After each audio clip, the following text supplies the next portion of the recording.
중단한 마무리 문제 시작해 보겠습니다. 1번 위치 시간 그래프를 줬고요.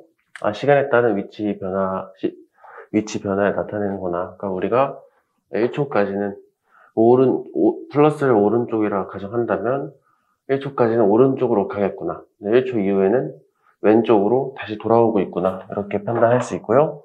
기울기를 따져보면 속도 또는 이제 스칼라였다면 속력까지도 체크할 수 있겠지. 문제에서 물어본 게 0에서 2초까지 평균 속력과 평균 속도를 각각 구하랍니다. 그러니까 우리가 평균 값은 시간분의 거리로 찾는 거예요. 그래서 걸린 시간분의 스칼라를 원하면 스칼라 값인 이동거리를 넣어주는 거고요.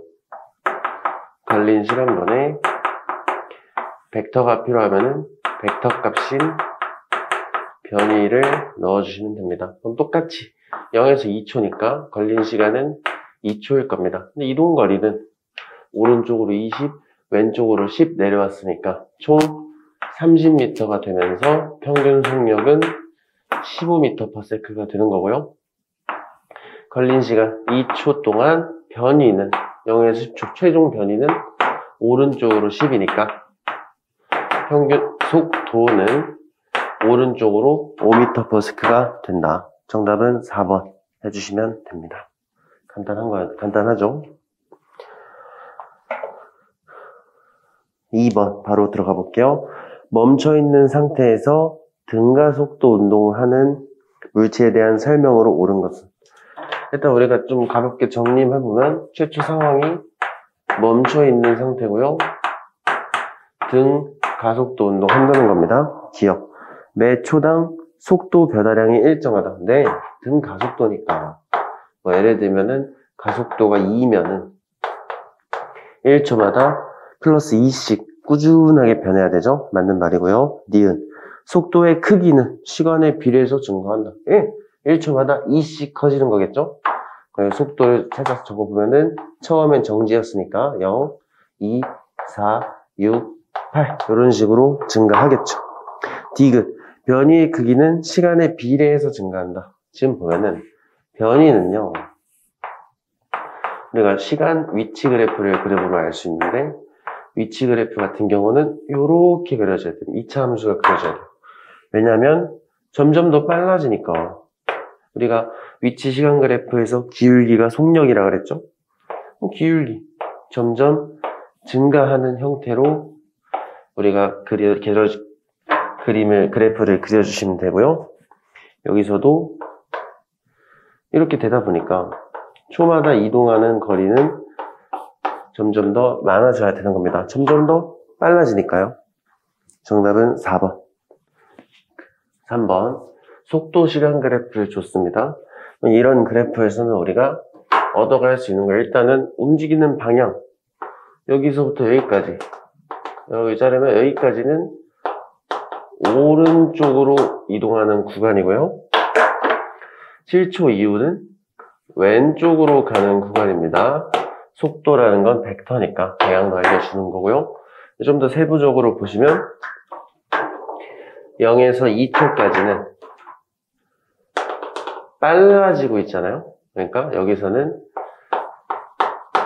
가속도도 오른쪽이겠구나 알 수 있는 거고, 2에서 5초까지는 속도가 안 바뀌니까 가속도가 존재하지 않는 거고요.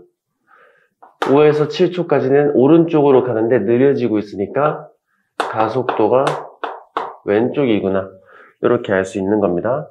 그다음 7에서 9초까지 왼쪽으로 가고 있는데 왼쪽 입장에서는 빨라지는 거잖아요. 가속도는 여전히 왼쪽. 그다음 9초부터는 속도가 안 바뀌니까 가속도 0이구나, 이렇게 뜯어보면 이렇게 뜯어볼 수 있는 겁니다. 그 다음에 넓이를 계산해 보면은 0에서 7초까지 넓이, 여기 넓이 계산하면은 오른쪽으로 이동한 변이 알 수 있는 거고요. 이쪽 넓이를 계산해 보면 7초부터 13초까지 이동한 변위를 또 왼쪽으로 이동한 변위까지도 계산할 수 있겠죠. 기억. 5초일 때 출발점으로부터 가장 멀리 떨어져 있다. 아니죠. 오른쪽으로 이동하고 지금 보시면 0에서 7초까지 오른쪽 갔다가 7초부터 13초까지 다시 왼쪽으로 돌아오는 거니까 오른쪽까지 끝까지 갔을 때가 가장 멀겠지. 7초일 때가 가장 멀겠죠. 틀렸고요. 니은. 7초 때 가속도는 0이다. 7초 때는 여기 기울기를 계산해보면 되겠죠? 여기 기울기는 4분의 20이니까요. 4분의 10이니까요. 2.5가 되겠네요. 틀렸고요. 디귿. 0에서 13초 동안 평균 속도입니다. 0에서 13초까지 평균 속도를 찾으래요. 그럼 걸리는 시간, 우리가 0에서 13초까지니까 13초 걸리겠죠?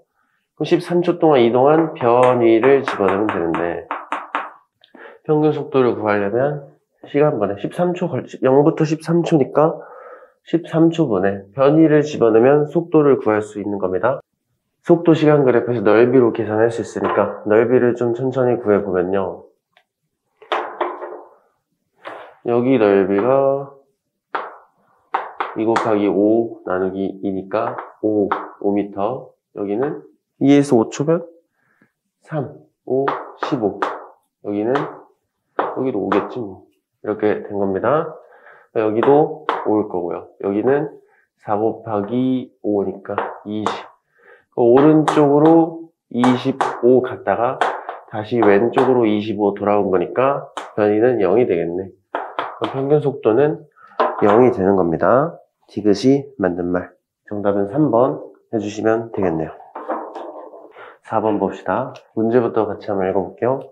그림은 수평한 직선도로의 출발선에 정지해 있던, 멈춰 있었던 자동차가 등가속도 운동하면서 다리 끝을 통과할 모습을 나타냈다. 출발선에서 다리 입구까지 거리는 200m, 다리 입구 통과할 때 속도는 10m/s, 끝날 때는 20m/s랍니다. 이에 대한 설명 옳은 것은? 먼저 여러 가지 방법을 한번 풀어볼 텐데 그래프로 먼저 풀어보자. 등가속도라는 거 보자마자 속도 시간 그래프 그리면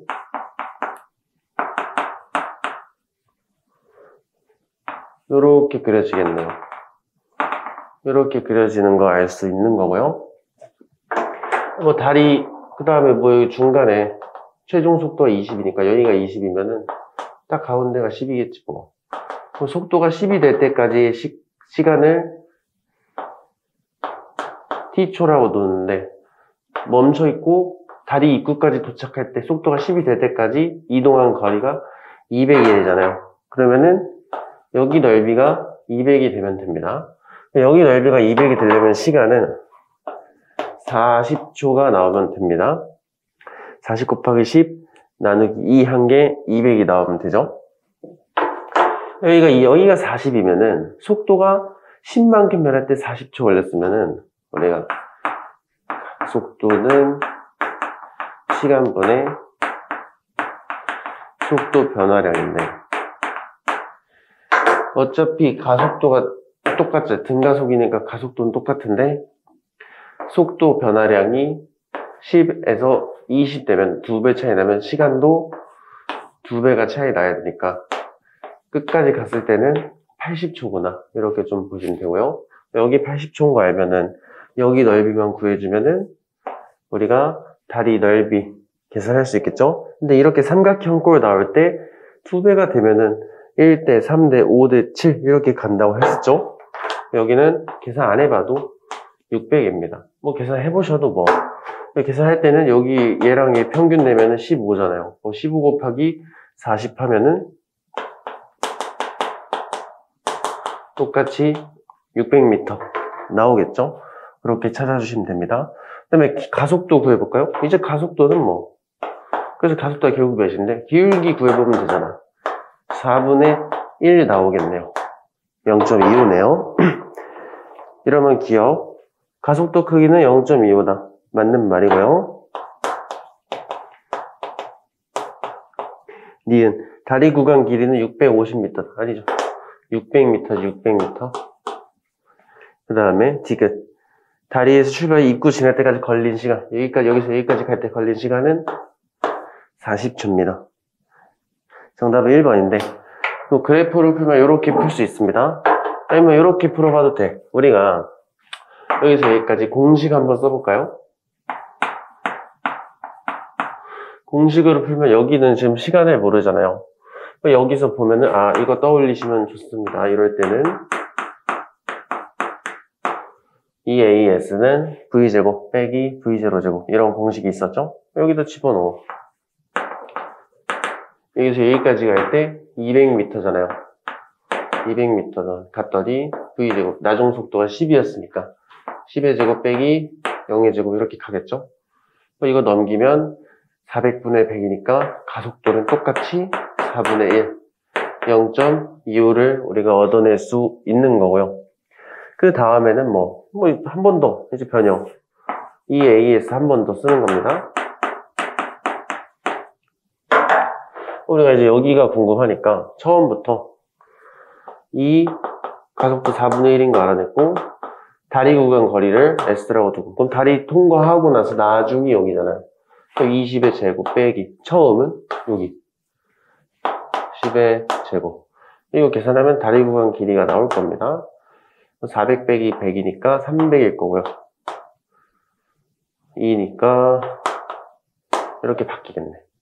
S는 똑같이 600m인 거 얻어낼 수 있겠죠. 여기 600m인 거 얻어내면은 이제 여기 시간은 어떻게 알아요? 여러 가지. 사실 공식이라고 할 것도 없지만 요거 사용해주면은 나중 속도가 10일 때 처음부터 0인 상태에서 가속도 4분의 1로 몇 초 걸려야 돼요? 40초인 거 이렇게 알아낼 수 있겠죠? 이런 식으로 접근하시면 됩니다. 사실 똑같은 거예요. 평균 속도로 쓰면, 자, 평균 속도에서는 가장 중요한 게 평균 속도랑 시간 곱하면 이동거리랑 똑같다. 요겁니다. 또는 변이. 그럼 여기서 첫 번째 구간, 여기서 여기까지 평균 속도가 몇일까요? 등 가속도일 때는 중간값이 평균이었죠. 0과 10의 중간, 5가 평균이란 말이야. 그래서 몇 초 동안 갔더니 200m 갔대요. 그러면 t초라는 건 곧바로 40초가 나오는구나. 이렇게 찾으실 수 있겠죠. 그 다음에는 이제 여기서 끝이 아니고 여기가 40초 걸린 거 알아냈으면 여기서 몇 초 걸리는지도 찾아주시면 좋습니다. 어떻게 찾냐면 여기서는 어쩔 수 없이 아까 했던 거 있잖아. 모든 걸 평균 속도로 끝내려고 하지 말고 여러 가지 이용하셔야 됩니다. 우리 아까 했던 거. 가속도가 어차피 등가속도인데 속도 변화량이 2배 차이 나면 시간도 2배일 거 아니야. 그럼 이게 40초인가 하면은 여기까지는 80초 걸리는구나. 이렇게 찾는 거예요. 그럼 다리 구간 길이는 어떻게 구하나요? 다리 구간 길이 전체 평균 내던가 아니면 여기서 여기 평균 내도 되잖아요. 시간을 알고 있으니까 여기랑 여기 평균 내면은 15m per sec가 나오죠. 10과 20의 평균은 15, 40초에서 80초면은 40초 걸린 거 아니야. 이만큼 이동하면 15 곱하기 40은 600m. 요게 다리 구간 길이구나. 이렇게 알 수 있는 거고요. 가속도야 40초인 거 알고 10인 거 알면은 40초 동안 속도 10변 했으니까 4분의 1이겠구나. 이렇게 똑같이 찾으시면 되겠죠? 이렇게 다양한 방법으로 풀어봤습니다. 4번을. 자, 5번 보시면 가는요, 질량이 m인 A라는 물체가 빗면 위를 V라는 속도로 올라가고 있습니다. 이때 등 가속도 하고 있대요. 이렇게 빗면에서 등 가속도 할 때는 빗면 아랫방향으로 가속도를 받게 됩니다. 그때 가속도를 A라고 놓겠습니다. 이때 B는 질량이 2m이고요. 가만히 놨대요. 그럼 정지 출발을 하는 건데 A랑 B는 같은 빗면을 이동합니다. 이 친구도 빗면 아래로 가속도를 받는데 이때 같은 동일 빗면이면 질량과는 관계없고요.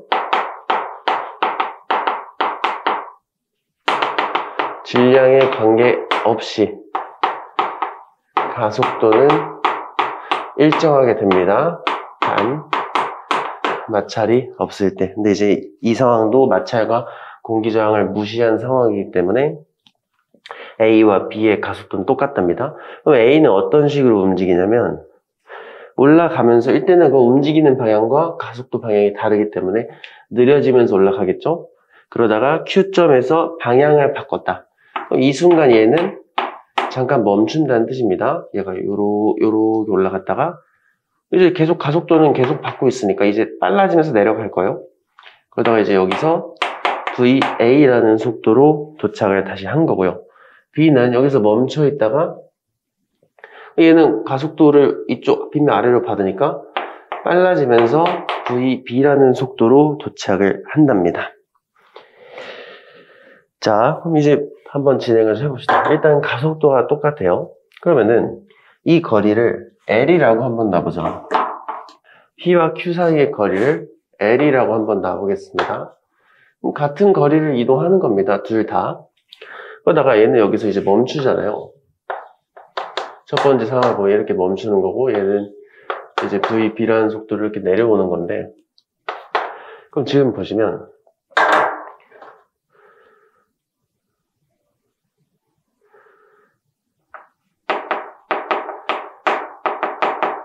평균 속도는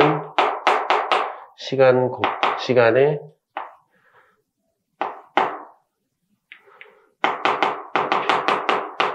변위가 나와야 되고요. 가속도는 시간분의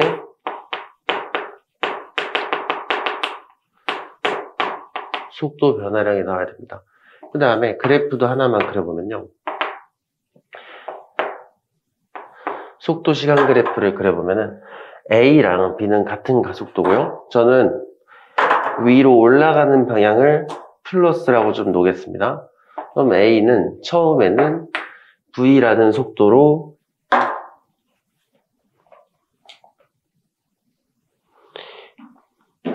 가고 A라는 가속도를 받고 속도가 멈출 때까지 가면은 정지를 한 거죠. 그럼 여기서 P에서 Q까지 간 겁니다. 그럼 이동거리는 내가 여기를 L이라고 놓기로 했으니까 이때 이동거리는 L이 될 겁니다. 동시에 B는요. 정지 출발해서 같은 가속도, 같은 기울기를 가지면서 똑같이 L을 가야 돼요.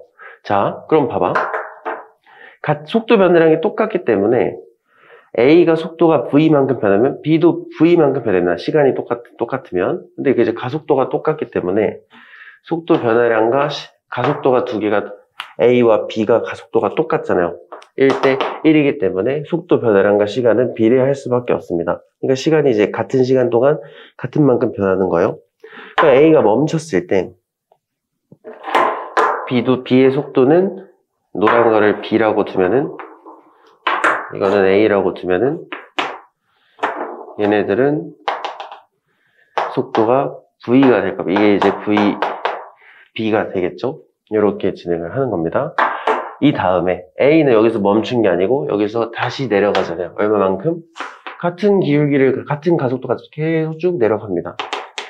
여기도 지금 보시면 똑같이 L을 내려가야 돼요. A도 똑같이 L을 그래프 그려보면은 이렇게 그릴 수가 있는데 그래프 모양이 여기가 T초면 여기는 무조건 이 T초일 수밖에 없죠. 그래프 이렇게 그려주시면은 이제 다 이해가 되실 겁니다. 그럼 같이 볼게요. 이때 속도는 VA도 다를 수가 없지 뭐. 기억. VA는 VB보다 작다. 틀렸죠? 똑같아야 됩니다. 같은 가속도이기 때문에 이렇게 되는 거예요. 니은. VA는 V다. 네. 맞는 말이고요. 디귿. A가 P점에서 Q점까지 이동하는데 걸린 시간은 B가 Q점에서 P점까지 이동하는 걸린 시간보다 크다는데 그럼 우리가 이거 활용을 해볼까요? 뭐 수식적으로 봐도 시간은 똑같다는 거는 알 수 있는데 이걸로도 한번 확인해 보겠습니다. 평균 속도. 얘는 평균 속도 몇이야? 이거 다 V인 거 알아냈으니까 평균 속도는 2분의 V가 되겠죠? 얘도 V, 0의 중간은 똑같이 2분의 V입니다. 근데 거리가 똑같이 L이잖아요. 그래서 둘 다 2분의 V 곱하기 시간이 똑같이 L이 나와야 돼요. 시간은 다를 수가 없지. 굳이 시간을 수식으로 정하면 V분의 2L초가 되겠죠? A나 B나 P에서 Q로 가던 Q에서 P로 가던 V분의 2L초가 나와야 된다는 겁니다. 이것도 틀렸습니다. 정답은 니은. 2번 해주시면 되겠죠? 6번 보겠습니다. 실에 매달려서 물체를 A쯤에 가만히 놨다. 그럼 여기서 멈춰 있었다는 뜻입니다. 최저점 B를 지나 C를 왕복을 한답니다. 왕복을 한다는 여기서 방향을 바꾼다는 뜻이에요. 여기서도 멈춰 있구나 이렇게 좀 보시면 되고, 이런 걸 이제 진자 운동을 하는데, 이 경우에는 우리가 운동을 구분할 때 마지막 속력도 변하고 방향도 변하는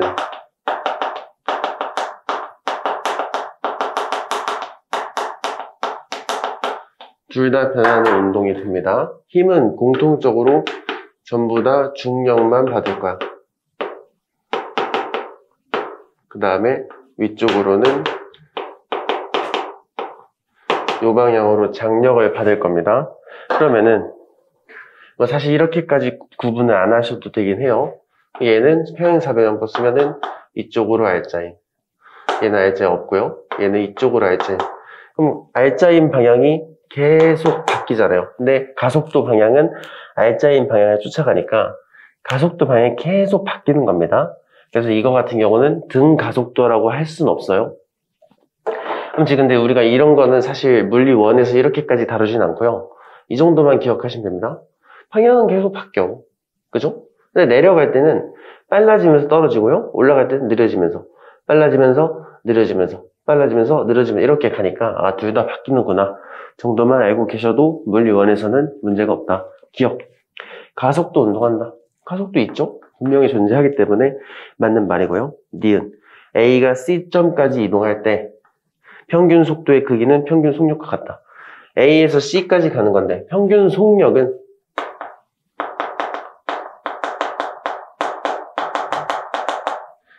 시간분의 이동거리를 집어 넣어주시면 되고요.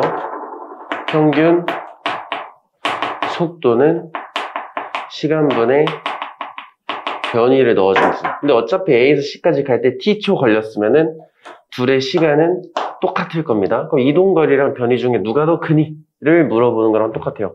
이동거리는 이렇게 곡선 형태로 가는 게 이동거리잖아요. 근데 변이는 직선거리. 여기서 여기까지 쭉 이어준 게 변이가 된단 말이에요. 그러면 길이상으로 봤을 때 변이보다는 이동거리가 큽니다. 그래서 평균 속력이 좀 더 커야 되는구나 이렇게 알 수 있는 겁니다. 니은은 틀렸죠. 디귿.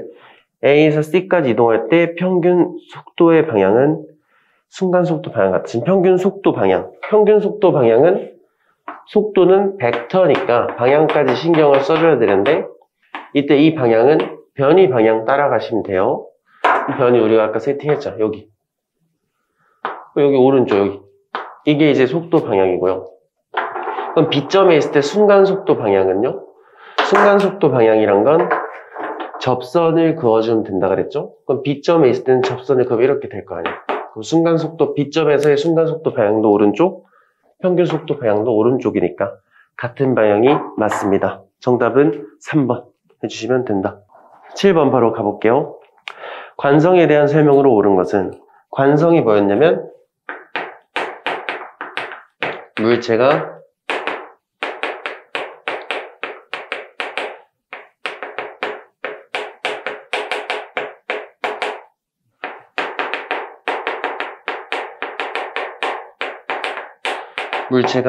이전의 운동 상태를 유지하고자 하는 성질을 관성이라고 그러죠. 멈춰있던 건 멈춰있고 등속 운동하던 건 등속 운동하는 거, 이런 걸 관성이라고 합니다. 유지하려는 성질을. 1번 관성은 질량이 클수록 크다. 이 관성이란 건 오직 질량에만 비례를 하는 겁니다. 다른 거는 상관없고요. 질량이 크면 관성도 크다. 1번이 일단 맞는 말이고요. 2번. 정지하고 있는 물체의 관성은 제로다. 아닙니다. 질량에만 관계가 있는 거니까 멈춰있던 움직이고 있던 상관없이 1kg짜리가 100kg, 1kg짜리보다는 100kg짜리가 관성이 훨씬 크다. 이렇게 보시면 됩니다. 2번은 틀렸고요. 디귿 3번. 물체에 큰 힘을 주면 관성이 작아진다. 관성은 질량에만 관계가 있는 겁니다. 힘이랑 상관이 없어요. 그러니까 관성이 큰 물체한테 힘을 주면 운동 상태가 잘 안 변한다. 이렇게 접근을 하시는 게 맞아요. 4번. 물체의 작용 알짜임이 0이면 관성도 0이다. 계속 똑같은 거죠? 질량에만 관련 있는 거. 알짜임이 0이면 운동 상태가 안 변하는 거죠? 관성이 없는 게 아니고 운동 상태가 안 변하는 겁니다. 5번. 수평면에서 운동하는 물체가 속력이 감소하여 정지하는 건 관성 때문이다. 관성 때문이려면 속도가 안 줄어들고 평생 등속 운동하면 그게 관성 때문인 거고, 수평면에서 운동하는 물체가 멈추는 이유는 이쪽으로 운동하던 물체가 멈추려면 만약에 마찰이 있다면 마찰이란 건 물체가 움직이는 반대 방향으로 작용해야 되니까 이 방향으로 마찰이 걸리면 마찰 방향으로 가속도가 작용하고 이 가속도랑 운동 방향이 반대니까 느려지다가 멈추는 거죠. 관성 때문이 아닙니다. 관성 때문이다. 이런 식으로 설명하려면 힘이 없는 상황에서 등속 운동하던 상황에서 영원히 등속 운동한다. 이거는 관성 때문이라고 보실 수 있어요. 일단 정답은 1번 해주시면 되겠죠. 8번. 가는 실로 연결된 물체 두 개를 마찰이 없는 수평면에서 F를 B에 작용을 하고 있고요. 나는 F를 A에 적용하고 있답니다. 질량 각각 4kg, 5kg고요. 가에서 실이 A를, 가에서의 장력이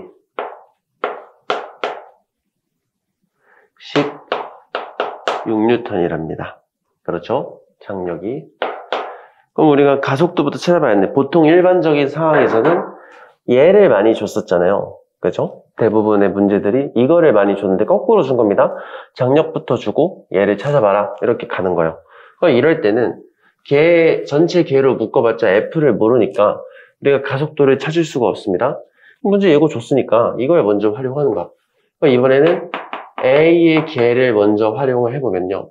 A 개의 입장에서는 중력, 수직항력 제외하고 장력만 16N 작용하고 있는 거잖아요. 그럼 A의 개에 대해서 알짜임, A의 알짜임은 A의 질량 곱하기 A의 가속도. 이러면 16N이죠. A 개 입장에서 힘 이거 하나만 남았으니까.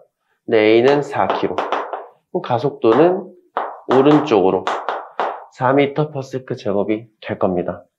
이때 가속도라는 건 공유를 하니까 A의 가속도, B의 가속도, 개의 가속도 다 똑같은 겁니다. 그럼 이제 개의 가속도가 4인 거 알았으니까 개로 묶으면 장력은 삭제가 되죠. 장력이란 건 양쪽으로 작용하는 거니까. 그럼 개의 알짜임을 보시면 개의 알짜임은 F 하나 남아요. F는 개의 질량 9kg고요. 이때 개의 가속도도 4일 거 아니야. 그럼 개의 알짜임은 36N이 됩니다. 그럼 개 입장에서 힘이 이거 하나밖에 없잖아요. 얘는 36N이라고 보실 수 있겠죠? 그 다음에 이제 나 상황에서 나에서 A 알짜임 구하라는 거예요. 나에서 F가 우리가 36인 거 앞에서 계산해놨기 때문에 여기서 개로 묶으면은 36N은 9회인데 당연히 A는 이번에는 왼쪽으로 4가 나올 겁니다. 사실 이걸 굳이 계산 안 해도 어차피 전체 개의 질량은 바뀐 게 없고 개의 알짜임은 방향만 바뀌었으니까 가속도 방향만 바뀌었겠네 라고 하셔도 됩니다. A의 개로 들어가면 A의 알짜임은 A의 질량 곱하기 A의 가속도니까 다 나와 있죠? A 질량은 4kg. A 질량은 이번에는 왼쪽으로 4. A 알짜임은 왼쪽으로 16이 되겠죠. 정답은 F는 36N이고요. 나에서 A R자임은 왼쪽으로 16. 이렇게 잡아주시면 되겠죠. 넘어가겠습니다. 9번. 물체 A, B를 실로 연결한 상태에서 빗면 위에 올려놨더니 여기는 정지했답니다.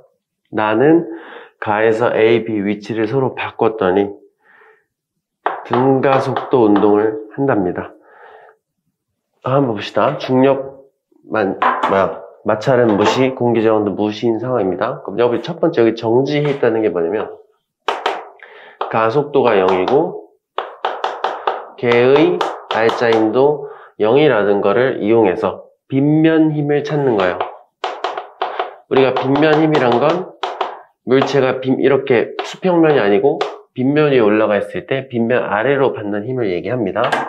이때 이 빗면 힘은 직접적으로 계산하는 거는 잘 안 시키고요. 간접적으로 항상 찾으라고 그러는데 첫 번째로 질량에 비례하고요. 두 번째는 이 빗면의 각도의 사인 값에 비례를 해요. 그래서 이 사인 세타가 이제 물리에서 잘 요구를 안 하기 때문에 간접적으로 찾아야 됩니다. 어떻게 찾냐? 지금 보면은 개의 R자임이 0이라는 사실을 이용해서 여기는 중력은 아래니까 얘가 받는 중력은 EMG가 되겠죠?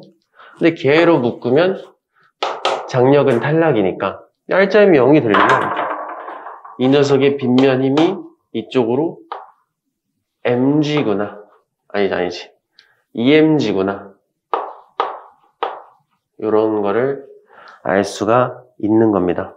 지금 보니까 제가 A 질량은 잘못 썼네요. 4m이죠, 4m. 이렇게 가는 겁니다. 그럼 이걸 알아낸 거야. 그럼 지금 보시면 이제 이걸 뒤바꿨죠? 그럼 뒤바꾼 상황에서는 얘는 질량이 4m이니까 4m 줄 겁니다. 그럼 여기 빗면 힘이 몇일까? 제가 아까 빗면 힘이란 건 각도에 비례하고 질량에 비례한다는, 어차피 각도는 바뀌지 않, 여기 빗면은 똑같은 빗면이니까 각도는 내비두고요. 질량에 비례하는 겁니다. 질량이 4m이었던 A의 빗면 힘이 2m주면은 질량이 2m은 절반이 되면 빗면 힘도 절반이 되면 돼요. 그래서 B가 받는 빗면 힘은 mg가 되는 겁니다. 이렇게 찾아주시면 돼요. 그럼 이 상태에서 가속도를 한번 찾아봅시다. 여기는 이제 그러면 이 개로 묶으면 장력은 탈락이 된 상황에서 이쪽으로 3mg라는 개가 R자임을 받아요. 근데 개의 질량은 6m이잖아. 6ma 해주면 가속도는 2분의 1 g라는 거를 우리가 계산을 할 수가 있겠죠. 일단 니은은 맞는 말이 됩니다. 개의 가속도가 2분의 1 g면 A도 2분의 1 g, B도 2분의 1 g겠죠. 나머지 한번 볼게요. 기억. 가에서 실이 A를 당기는 장력 물어봤네. 근데 가는 어차피 R자임이 0이잖아요. 가속도가 0인 상태니까. 얘 장력이 몇이겠어? 개의 가속도가 0이면 A의 가속도도 0일 테니까 A R자임이 0. 얘랑 똑같아야 되니까 가에서 A의 장력은 EMG가 되겠죠? 기억도 맞는 말이네요. 그럼 마지막 디귿. 나에서 실이 B를 당기는 장력 물어봤네. 나에서 장력 물어봤습니다. 근데 뭐 여기나 똑같기 때문에 편하신 대로 해주시면 돼요. 여기서는 뭐 두 개가 뭐 다르진 않아요. 그럼 B로 보면은 얘는 이쪽으로 가속받고요. 얘는 아래로 가속받으니까 가속도가 아니까 R자임 다 알잖아. 그럼 B의 R자임은 요 방향으로 mg가 되겠죠? ma 2m 곱하기 2분의 1 하면 mg겠지? 그러면은 mg가 되려면 여기서의 장력은 2mg가 되면 됩니다. 얘로 잡아보면 여기서도 가속도 아래로 2분의 1이니까 얘는 R자임이 아래로 2mg가 나오면 돼요. 4m 곱하기 2분의 1g면 2mg. 얘랑 얘를 더했더니 아래로 2mg가 나오려면 장력은 똑같이 EMG일 수밖에 없죠. 근데 이제 같은 실이면 장력 똑같다. 이용해서 하셔도 되고요. 디귿은 틀렸네요. 정답은 3번 해주시면 되겠다. 10번 볼게요. 그림은 지면 위의 질량이 3km, 2km, 5km인 A, B, C를 순서대로 쌓아놨고요. 이에 대한 설명 옳은 것은 일단 쭉 보시면 멈춰있죠? 그리고 앞으로도 움직이지 않을 겁니다. 가속도 빵, R자임 0. 그러니까 걔의 가속도도 0, A의 가속도도 0, B도 0, C도 0이니까 전부 다 R자임은 0이 나와야 됩니다. 그래서 기억은 일단 맞는 말. 세 물체에 작용하는 R자임은 각각 다 0이다. 됐고, 니은 지면이 C를 떠받치는 힘의 크기는 100N이다. 이거는 이제 C의 개를 한번 우리가 따져보시면 됩니다. C 입장에서는 아니다. 전부 다 하나씩 그려볼게요. A의 개부터 한번 그려볼까요? 그럼 A는 3kg니까 아래로 30N이라는 중력 받을 겁니다. 근데 밑에서는 B가 A를 받쳐주기 때문에 B가 A를 떠받치는 수직 항력이 존재해야 됩니다. 근데 A의 R점이 0이 되려면 B가 A를 30으로 받쳐줄 수밖에 없겠죠. 두 번째는 B의 개입니다. 그럼 B 입장에서는 당연히 B는 2kg니까 아래로 20이라는 중력을 받을 겁니다. 근데 여기서 작용 반작용, B가 A를 밀면 A도 B를 밀어야겠죠. 30N으로. 작용 반작용은 크기도 똑같아야 되니까. 근데 B의 밑에는 또 C가 있잖아. 그래서 C가 B를 받쳐주는 힘이 발생을 해야 됩니다. 근데 B도 R자임이 0이니까 아래로 50이면 위로 50 받쳐줘야 B의 R자임이 0이 될 수 있겠죠. 그럼 마지막으로 C의 개로 보면은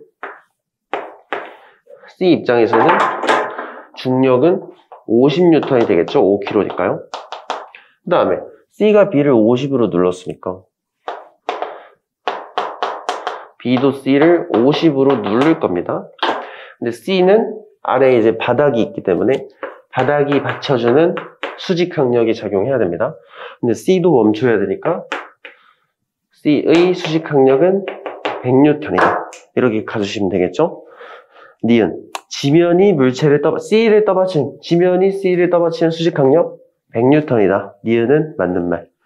B 입장에서는 C가 B를 받쳐주는 힘이랑 A가 B를 미는 힘 플러스 B의 중력 이렇게 두 개 더한 게 R자임이 0이 되어 있는 상태죠. 이렇게 똑같으니까. 근데 문제에서는 C가 B를 받쳐주는 힘이랑 B의 중력이 평형을 이루고 있네요. 얘네가 평형이 되려면 이거 두 개가 똑같아야 되는데 얘랑 얘만 비교하면은 이 친구가 더 크잖아요. 이거는 평형이라고 보실 수가 없겠죠. 그래서 디귿은 틀린 겁니다. 정답은 3번 이렇게 봐주시면 됩니다. 11번 봅시다. 질량이 3kg인 물체의 운동량을 시간에 따라 나타냈답니다. 그럼 지금 보시면 최초 상황 운동량이 0이니까 운동량이란 건 질량 곱하기 속도잖아요. 운동량 0이 되려면 멈춰 있을 수밖에 없죠. 처음에 멈춰 있다가 꾸준히 빨라지는 겁니다. 이때 일정하게 빨라지고 있죠. 등가속도 운동 중이구나. 그리고 우리가 운동량 시간 그래프에서 기울기가 R자 힘이잖아요. 일정한 힘이 0에서 2초까지 일정한 힘 받고 또 2에서 4초까지 또 다른 일정한 힘을 받고 있구나. 이렇게 체크할 수 있습니다. 우리가 0에서 2초까지 물체가 받는 R자 힘은요. 기울기 2분의 30이니까 0에서 2초까지는 15N 받는 거고요. 2에서 4초까지는 2분의 10이니까 5N 받고 있구나. 힘이 좀 감소했구나. 이렇게 판단할 수 있습니다. 기억. 1초일 때 물체가 받은 R자임의 크기는 15다. 기울기가 15였죠. 0에서 2초까지가 15면은 1초일 때도 15겠죠? 맞는 말. 니은 1초일 때 가속도. 우리가 R자임 구해놨으니까 가속도는 F는 MA로 찾는 겁니다. R자임 15N일 때 3kg짜리잖아요. 그럼 가속도는 5m/s 제곱이 되겠죠? 니은은 틀렸지. 디귿 2에서 4초까지 물체가 받은 충격량은 10이다.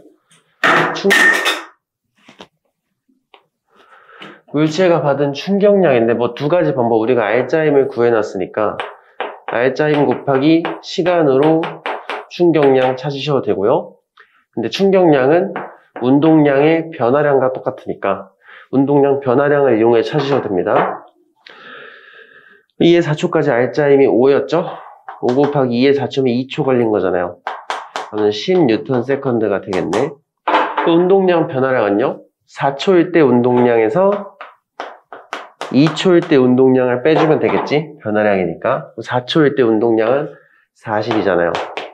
2초일 때는 30이잖아. 그럼 똑같이 10Nm/s가 나와야 되겠죠. 디귿은 맞는 말. 정답은 4번. 12번 보겠습니다. 질량이 2kg인 A가 정지해 있는 B와 C한테 정지 상태인 B와 C한테 각각 3m/s 속도로 운동하고 있다. 표는 A의 충돌 후 속도를 나타냈답니다. 충돌 전 A 운동 방향은 플러스고요. B와 C의 질량은 각각 4kg, 1kg랍니다. 그러면은 뭐 여러 가지 방법이 있으니까 두 개 다 해볼게요. 일단 A와 B 입장에서 운동량 보존 한번 써보겠습니다. 여기서는 운동량 보존 방법을 쓰면은 지금 마찰이 없기 때문에 힘은 둘이 부딪힐 때 A가 A를 미는 힘 이렇게 두 가지만 존재하죠. 그런 상황에서는 A 플러스 B 개로 묶어버리면 서로 A가 B를, B가 A를 이거는 서로 내부 힘이 되기 때문에 상쇄가 되면서 없어지죠. 그럼 개로 묶으면 외력이 0인 상태가 되면서 운동량이 보존이 되는 겁니다. 그럼 우리가 A의 개, 아니 A 플러스 B 개니까 운동량은 2 곱하기 3 더하기 B는 4km는 속도가 0. A 플러스 B 개니까 운동량도 두 개 다 신경 써줘야 됩니다. 그럼 운동량이 보존이 되니까 충돌 후 A의 속도는 마이너스 1이죠. 그러면은 2 곱하기 마이너스 1이 되겠지. 마찬가지입니다. 여기서 이제 B의 운동량도 신경 써줘야 되겠죠? B의 속도를 V라고 두면은 운동량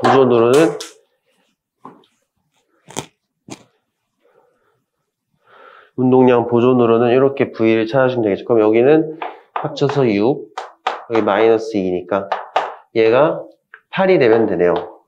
그럼 8이 되려면 B의 속도는 오른쪽으로 2m/s가 되겠죠? 그럼 C의 속도도 한번 찾아볼까요? 이건 여기를 봐야 되지? 이거는 우리가 다른 방법으로 한번 해볼게. 우리가 충돌 전후에 A 속도와 C 속도를 한번 놔볼게요. 그럼 충돌 전에 C는 정지 0, A는 오른쪽으로 3이었죠. 그럼 지금 보시면 운동량이 보존되는 상황에서 질량비와 속도 변화량비의 절대값 씌운 게 반비례한다는 게 있었어요. 이 이유는 운동량이 보존되려면 한쪽이 줄어든 만큼 한쪽이 늘어나면 되니까 그렇게 되는 거였습니다. 그럼 질량비 A랑 C는 몇 대 몇인데? 2대 1이잖아요. 그럼 속도 변화량 B가 1대 2가 나오면 됩니다. 그럼 C랑 충돌했을 때 얘는 속도가 오른쪽으로 1이잖아. 그럼 얼마 변한 거냐면 마이너스 2만큼 변한 거죠. 근데 속도 변화량 B가 1대 2가 나와야 되니까 얘는 플러스 4 커지면 됩니다. 그래서 C 속도는 오른쪽으로 4m/s가 되면 돼요. 그러니까 이렇게 운동량 보존식 써서 하셔도 되고요. 이 방법으로 해도 됩니다. 상관없어요. 기억. 충돌 후 B의 속력은 2m/s다. 맞는 말이고요. 니은. C와 충돌할 때 A가 받은 충격량 크기는 4다. C랑 충돌할 때네요. A의 운동량 변화량이 A가 받은 충격량이니까 C랑 충돌했을 때는 질량이 2니까요. 나중 운동량은 2 빼기 처음 운동량은 6이죠. 왼쪽으로 4만큼의 충격을 받았네요. 뭐 이렇게 하셔도 되고, 아니면 애초에 변화량이랑 질량 곱하기 속도 변화량으로 계산하셔도 됩니다. 그럼 질량 곱하기 속도 변화량은 A의 질량은 2kg고요. 속도 변화량은 마이너스 2잖아. 그럼 똑같이 4가 나와야 되죠. 이거나 사실 똑같은 뜻이죠. 정답은 아니잖아요. 2번은 니은은 맞는 말이고요. 디귿. 충돌하는 동안 충격량의 크기는 B가 C보다 작다는 건데, 이거를 비교할 거면 뭐 사실 A를 비교해도 됩니다. 그럼 여기서 B와 충돌할 때 이거는 C와 충돌할 때입니다. A가 B랑 충돌할 때 받은 충격량은 몇이야? 원래 운동량 6이었고요. 운동량 변화량 충돌 후 운동량은 어디였어? 여기 마이너스 2고요. 빼기 원래 운동량 플러스 6이니까 B랑 충돌을 할 때는 충격량을 8 받았네요. 그럼 지금 뭐 왜 A를 비교하냐면 어차피 B가 A한테 준 충격이나 A가 B한테 준 충격이랑 똑같으니까 여기서 B가 받은 충격량도 8일 겁니다. 네, 오른쪽으로 8이겠죠? 여기서도 C가 A한테 준 충격량 왼쪽으로 4면 작용 반작용 때문에 C가 받은 충격량도 4야 되지. 근데 오른쪽으로 4겠죠, 이거는? 그러니까 A끼리 비교해도 상관이 없는 겁니다. B가 더 크네요. 그러니까 디귿은 틀렸지. 정답은 3번 해주시면 됩니다. 13번입니다. 상황이 좀 복잡해 보이는데 차근차근 해보시면 돼요. 스카이 다이빙을 하는 사람이 비행기에서 뛰어내려 낙하산의 펴기 전후의 모습을 나타낸 것이다. 공기 저항 때문에 위로, 낙하산한테 공기 저항이 위로 힘을 받고 있고요. 중력은 FB랍니다. 지금 보면 그래서 중력은 변하지 않죠? 중력은 일정한 모습 보여주고 FA만 막 들쭉날쭉한데 지금 보면은 이게 낙하산 피기 전인 것 같고요. 낙하산 피고 나면 힘이 팍 세졌다가 점점 이제 속도가 내려지면서 점점 약해지는 그런 상황인 그렇게 보일 수 있는 것 같습니다. 그 다음에 15초 이후는 힘이 0이고요. 자, 지금 보면 0초일 때 사람은 정지해 있다고 가정하고요. 그러면 15초일 때 속도를 물어보는 거잖아. 이 사람은 60km고요. 그럼 우리가 천천히 가보시면 0초부터 15초까지 받은 충격량을 계산해주면 운동량 변화량 15초일 때 운동량 빼기 0초일 때 운동량인데 운동량은 0초일 때 0이니까 결국에 우리가 15초까지 받은 충격량 계산하라는 겁니다. 그럼 충격량이란 건 알짜 힘 곱하기 시간이니까 우리가 알짜 힘이라는 게 시간에 따라 계속 막 바뀌고 있잖아요. 그렇죠? 그리고 이 그래프에서 힘 시간 그래프에서 넓이가 충격량이니까 넓이를 활용해서 계산해 주시면 됩니다. 그럼 쭉 보시면 아래를 플러스로 좀 놔볼게요. 그럼 봐봐. 0에서 6초까지는 천천히 가볼게요. 0에서 6초일 때까지 이렇게 총 3단계로 잘라주시면 됩니다. 0에서 6초 때까지는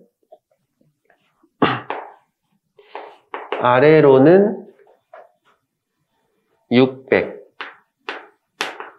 위로는 100N 받고 있죠? 결론적으로 알짜 힘은 아래로 500이 됩니다. 그치? 그러니까 이제 그래프 상에서는 여기 아래를 플러스로 놨으니까 여기 넓이가 0에서 6초까지 받은 충격량이 돼요. 그러면은 500 곱하기 6초니까 약 3000Nm/s의 충격량을 받은 겁니다. 그럼 이제 6초부터 15초까지인데요. 이때는 FA가 더 힘이 세죠?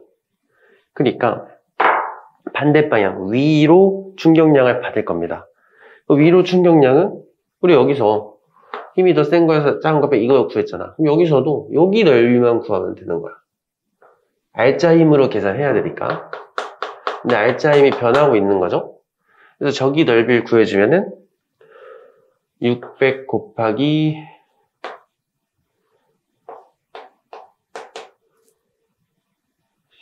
9초니까 9 곱하기 삼각형이니까 2분의 1 해주면 마이너스 2700이 되겠네요. 왜 마이너스예요? 제가 아까 아랫방향을 플러스로 놓자 그랬죠? 그 다음에 15초 이후로는 R자힘이 0이 돼버리죠? 위로 600, 아래로 600이니까 R자힘이 0이니까 저 때부터 운동량이 안 바뀌는 겁니다, 어차피. 그러니까 우리가 최종적으로 0에서 15초까지 받은 충격량은 아래로 3000 빼기 위로 2700이니까 총 아래로 300N 세컨드만큼 충격량을 받은 겁니다. 이만큼 운동량이 바뀌어야 되는데 아까 말했지만 15초 운동량 빼기 0초 운동량이 되겠죠? 근데 0초일 때 운동량은 정지해 있었으니까 제로면 15초일 때 운동량이 300인 겁니다. 15초일 때 운동량은 이 사람의 질량 곱하기 15초일 때 속도일 거 아니에요? 근데 질량이 60이라며. 여기 이게 300이고요. 이 사람의 질량은, 15초일 때 속력은 5m/s가 되겠죠. 그래서 정답은 3번 해주시면 됩니다. 14번.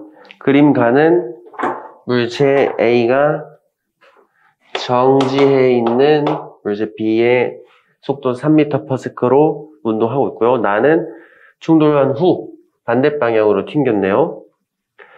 그런 모습을 나타내고 있다.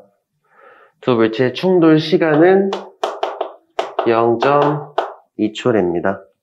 충돌하는 동안 B가 받은 평균 힘인데 사실 이거 속도 구해봐도 됩니다. 속도 구해보면은 충돌 전 운동량 총합은 3이니까 여기서도 3이 나와야 되겠죠? 근데 얘가 마이너스 1이잖아요. 얘는 플러스 4가 돼야 되니까 속도는 2가 나오면 됩니다. 그래서 B가 받은 충격량을 먼저 구해줘야 되겠죠? 평균 힘이란 건 우리가 충격량은 물체의 R자 힘 곱하기 시간으로 계산하는 건데 이때 이 R자 힘은 충격력이라고도 부르고요. 평균 힘이라고도 부르는 겁니다. 그럼 저걸 구해주려면 충격량을 시간으로 나눠주면 돼요. 그래서 I를 충돌 시간으로 나눠주시면 계산할 수 있는데 일단 충격량 계산하는 게 B의 운동량 변화량으로 체크하면 되겠죠? 그래서 충돌 후 4고요. 충돌 전에 0이니까 4N/s라는 충격량을 받은 겁니다. 그래서 이거를 충돌 시간이 0.2초니까 이걸로 나눠주면은 20N이 되겠죠. 간단하게 푸는데 사실 여기서 굳이 B의 평균 힘을 물어봤잖아. 근데 B로 꼭 안 구해도 됩니다. 그냥 애초에 이거를 구하지 않고 A만 봤어도 상관없어요. 왜냐면 A가 받은 충격량과 B가 받은 충격량은 방향만 반대로 크기는 똑같으니까 A로서 바로 구하셔도 됩니다. 왜냐면 A는 충돌 전후 속도가 다 나와 있기 때문에. 그러면 A의 충격량을 계산해 보시면 A의 나중 운동량은 마이너스 1 빼기 처음 운동량은 오른쪽으로 3이잖아요. 그럼 왼쪽으로 4가 나오는 거야. 그죠? 근데 이제 B는 그럼 B는 방향만 반대겠구나. 이렇게 하셔서 바로 접근하셨어도 괜찮습니다. 정답은 4번. 15번. 충돌 시간을 길게 해서 충격력을 줄이는 예시로 적절한 것은 당하는 피해자 입장에서는 충격량은 바꿀 수가 없어요. 왜냐면 V라는 속도 날라서 멈춰. 그럼 운동량은 MV가 되겠죠? 운동량 변화량이 MV인데 이거는 당하는 사람은 못 바꿔. 그러니까 이게 이제 고정이란 말이에요. 이렇게 고정된 상황에서는 시간이 늘어나면 충격력이 감소한다.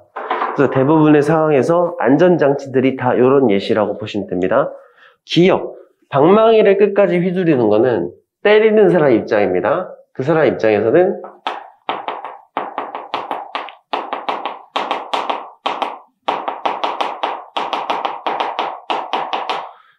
이 사람 입장에서는 시간을 늘리면 충격량이 커지니까 충격량이 커지면 운동량 변화량이 커져서 공이 더 멀리 날아간다. 완전 반대되는 내용이니까 주의 좀 해주시고요. 기억은 땡.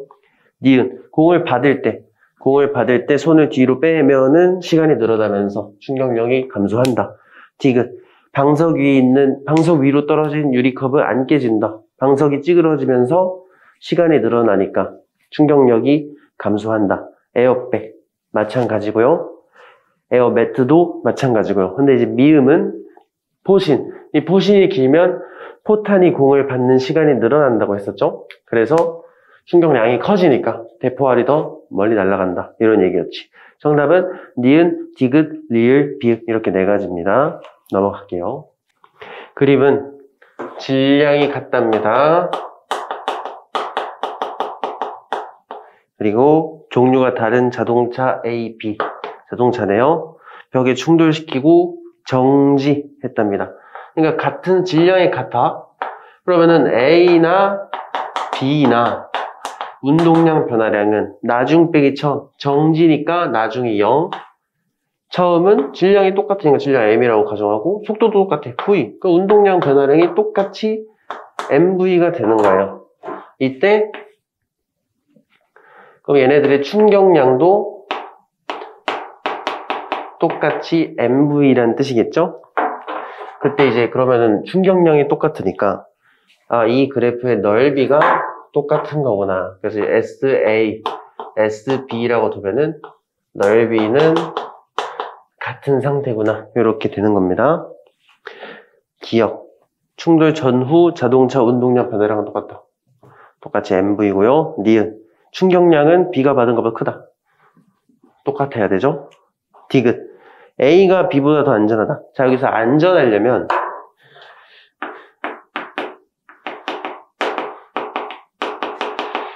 충격력이 작을수록 안전한 겁니다. 사고가 났을 때. 여기서 충격량이 똑같은데 시간이 길면 평균이 충격력이 작잖아요. 그래서 충돌 시간이 더 그러니까 더 많이 찌그러져야 돼. 많이 찌그러질수록 시간이 길어지고 더 안전한 자동차가 되는 겁니다.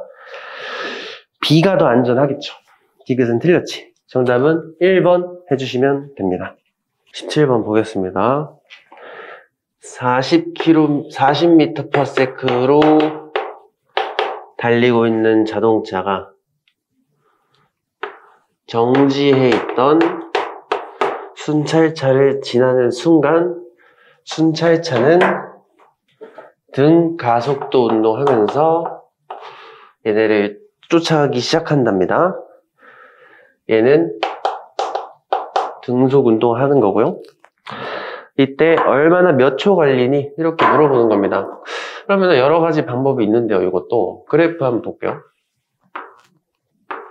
속도, 시간 그래프를 그려보면은 A라는 자동차는 40으로 등속 운동하는 거잖아요. 근데 B라는 경찰차는 등가속으로 가는 건데 둘이 만나려면은 이동거리가 똑같아야 돼요. 그래서 여기서 동시에 딱 출발한 거잖아. 이동거리가 똑같아지려면 그래프가 요런 식으로 그려주시면 되겠죠. 요렇게. 이때 넓이가 똑같으려면 B의 속도가 80이 되면 되겠죠? 그때 속도를 t초라고 두면은 근데 가속도가 5잖아요. 5. 5m/s로 가속한다고 하니까 1초마다 5씩 빨라지면서 80이 되려면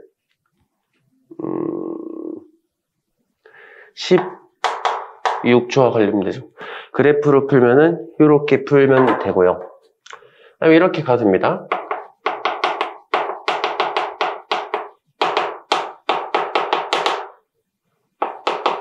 평균 속도랑 시간이 이제 거리가 될 텐데 그럼 지금 보시면 거리가 똑같아야 되잖아요. 그리고 시간도 똑같아야 됩니다. 얘의 평균 속도가 똑같아야 돼. 왜냐면 같은 거리를 가야 붙잡는 거잖아. 붙잡아야 되니까 거리가 똑같아야 되고요. 시간은 다를 수가 없죠. 이때부터 딱 측정을 시작한 거니까. 그럼 평균 속도도 똑같아야 되는 거야. 그럼 얘는 어차피 등속 운동이니까 평균 속도도 40일 거 아니에요. 그러면은 이 멈춰있던 자동차가 평균 속도가 40이 나오면 됩니다. 얘가 평균이 40이 되려면 증가속도 운동에서 평균값은 나중 더하기 처음 값이 나누기 2 한 게 40이 나오면 되잖아요. 그럼 이놈의 최종 속력이 80이 돼야 평균이 40이 될 수 있겠죠? 이렇게 최종 속도값 찾으면 가속도 5인 거 이용하면은 똑같이 16초인 거를 알 수가 있겠죠. 정답은 16초. 자, 이렇게 이제 나무 막대기를 매달고 있습니다. 천천히 들어올리면은 상관없습니다. 천천히 들어오면 여기 이제 기본적인 상태는 장력 받고 있을 거고 이 돌의 무게 이렇게 받고 있을 건데 천천히 당기면 장력이 세지니까 쭉 진행하는 겁니다. 근데 벽돌을 빨리 잡아당기면 이 실이 힘을 전달시켜주기 전에 이 벽돌이 정지관성이 생기잖아요. 벽돌은 가만히 있고 싶단 말이야. 근데 갑작스럽게 팍 당기면은 얘는 멈춰 있으려고 하는데 팍 당기니까 이 힘을 실이 다 받아. 그래서 실이 잘리는 겁니다. 그래서 벽돌의 정지관성 때문에 멈춰 있으려고 하는 성질 때문에 실이 끊어진다. 이런 식으로 적어주시면 됩니다. 그림과 같이 마찰이 없는 수평면 위에 질량이 각각 M, EM, M인 A, B, C가 접촉해서 놓여져 있다. A의 오른쪽 힘을 줄 때 이때 R자인 비율을 구하랍니다.